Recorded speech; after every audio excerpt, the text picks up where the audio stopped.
জনাইছে মুহূৰ্তৰ এটা ব্ৰেকিং নিউজ। যোৰহাট পুলিবৰ নেষ্টত CBIৰ বৃহৎ অভিযান। উৰে নিশা অভিযানৰ অন্তত 4জনক আটক কৰে, বহু নথি পত্ৰও জব্দ কৰে। যোৰহাটৰ পুলিবৰত অৱস্থিত উত্তৰ পূব বিজ্ঞান আৰু প্ৰযুক্তিবিদ্যা প্ৰতিষ্ঠানত নিশা CBIৰ অভিযান। শুক্ৰবাৰে বিয়লি 3 বজাৰ পৰা আজি পুৱালৈকে CBI এটা বৃহৎ দলে অভিযান চলায়। প্ৰযুক্তিবিদ্যাৰ প্ৰতিষ্ঠানটোৰ চেণ্টাৰ অফ ইনফ্ৰাষ্ট্ৰাকচাৰ ডিজিজৰ বিভাগত এই অভিযান। বিজ্ঞানী গাণনিককে ধৰি যোগানকাৰী প্ৰতিষ্ঠানৰ স্বত্বাধিকাৰীসহ কমেও 10জনক জেৰা। বিভাগটোত বহু কোটি টকাৰ কেলেংকাৰীৰ বিৰুদ্ধে CBIৰ তদন্ত। বিভাগটোৰ লগতে কেইবাজনো বিজ্ঞানী আৰু গাণনিক বিষয়াৰ বাসগৃহত অভিযানৰ অন্তত বিভাগটোৰ মুখ্য বিজ্ঞানী প্ৰসেনজিৎ মান্না, প্ৰবীৰ মোহন বাৰ্মা আৰু যোগানকাৰী প্ৰতিষ্ঠানৰ 2 ভাতৃ যোৰহাট মালোৱালীৰ কংকন বৰপূজাৰী আৰু অংকন বৰপূজাৰীক আটক কৰে, দিল্লীলৈ লৈ যায়।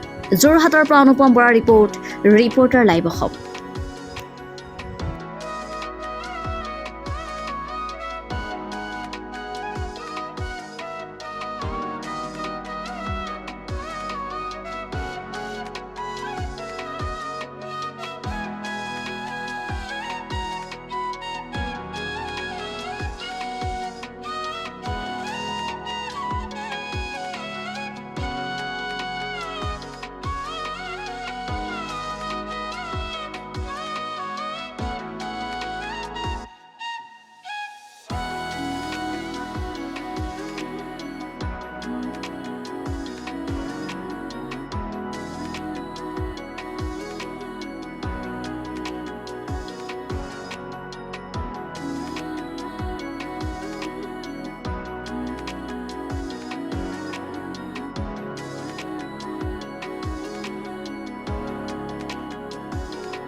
Reporter live.